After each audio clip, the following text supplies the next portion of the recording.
Dimanche 26 février 2023, Gardez-vous de la convoitise. nous vous accueillons encore une fois sur votre chaîne L'Aventure dans la Parole. Quelle que soit la ville, le village, l'endroit, le quartier où vous vous trouvez, nous vous souhaitons la bienvenue et nous prions que Dieu nous accorde paix et grâce autour de sa parole. Et comme à chaque fois, nous vous invitons à participer avec nous en cliquant sur le pouce, en vous abonnant et en laissant des commentaires aussi. N'oubliez surtout pas de partager le lien avec toutes vos connaissances.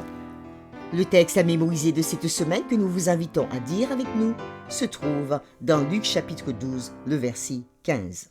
Gardez-vous avec soin de toute avarice, car la vie d'un homme ne dépend pas de ses biens, fût-il dans l'abondance. Nous vous invitons à le reprendre encore avec nous, Luc chapitre 12, le verset 15. Gardez-vous avec soin de toute avarice, car la vie d'un homme ne dépend pas de ses biens, fût-il dans l'abondance. Comment pouvons-nous nous protéger de la convoitise? La charité désintéressée peut sembler étrangère au cœur humain non régénéré. Comment pouvons-nous cultiver l'habitude de faire la charité désintéressée et prendre plaisir à être généreux, nous libérant ainsi de la convoitise? Ni les choses qui sont dans le monde. Si quelqu'un aime le monde, l'amour du Père n'est point en lui. Car tout ce qui est dans le monde, la convoitise de la chair, la convoitise des yeux et l'orgueil de la vie, ne vient point du Père, mais vient du monde. Et le monde passe, et sa convoitise aussi. Celui qui fait la... Les réflexions de cette semaine nous aideront à répondre à ces questions. Et aujourd'hui, nous le ferons avec la séquence. Les fondements originels du péché. La question qui se pose souvent, et cela est compréhensible, c'est de savoir comment le péché était apparu dans l'univers de Dieu. Nous comprenons, du moins un peu, la cause. Et au fond, c'était à cause de la convoitise, n'est-ce pas? Oui, peut-être que la convoitise était donc le fondement du péché originel. Nous vous invitons à lire avec nous Ésaïe chapitre 14, les versets 12 à 14. Et nous répondrons à ces questions. Quels indices avons-nous sur la chute de Lucifer? Comment la convoitise a-t-elle joué un rôle crucial dans cette chute? Ésaïe 14, versets 12 à 14.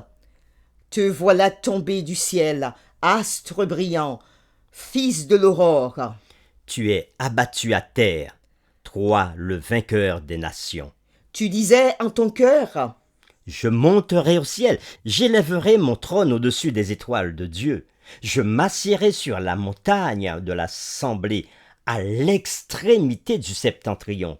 Je monterai sur le sommet des nues, je serai semblable au Très-Haut. Après la lecture de Ésaïe chapitre 14, versets 12 à 14, répondons à cette question.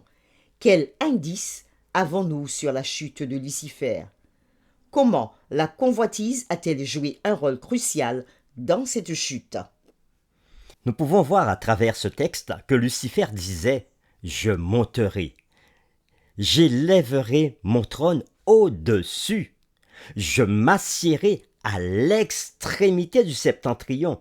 Donc il n'y aura personne plus haut que moi, plus loin que moi, plus en avant que moi. » Il disait aussi « Je monterai au sommet des nues, je serai semblable à Dieu. » En réalité, il disait « Je veux la place de Dieu. » Lucifer convoitait la place de Dieu.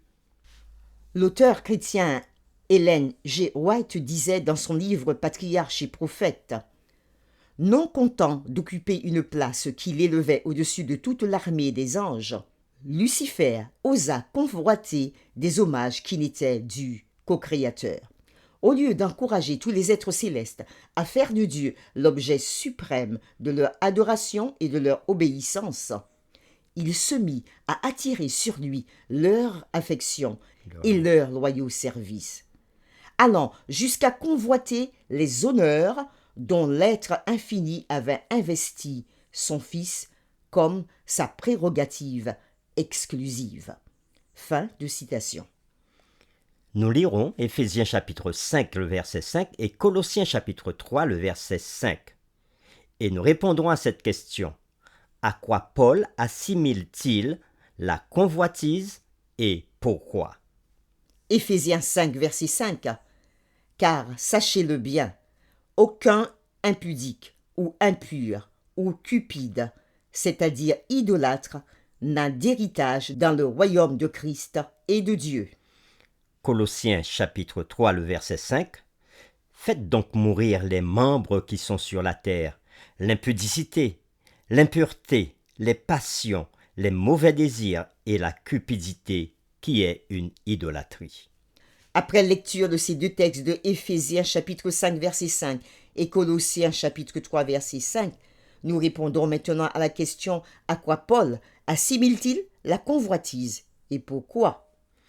Alors nous devons faire remarquer premièrement que dans ces deux versets, lorsqu'il est fait allusion à Cupide, nous parlons ici aussi de convoitise. Comme il est fascinant que de deux fois, Paul assimile la convoitise ou encore la cupidité à l'idolâtrie. Les gens pratiquent l'idolâtrie lorsqu'ils adorent, c'est-à-dire ils consacrent leur vie à autre chose qu'à Dieu, à une créature par exemple, plutôt qu'au Créateur. Tel que nous le dit Paul dans Romains chapitre 1er, le verset 25.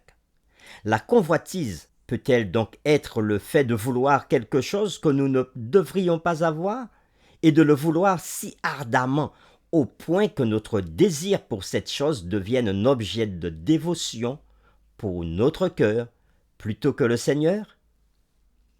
Sans aucun doute, Lucifer ne savait pas au début jusqu'où ses mauvais désirs allaient le conduire.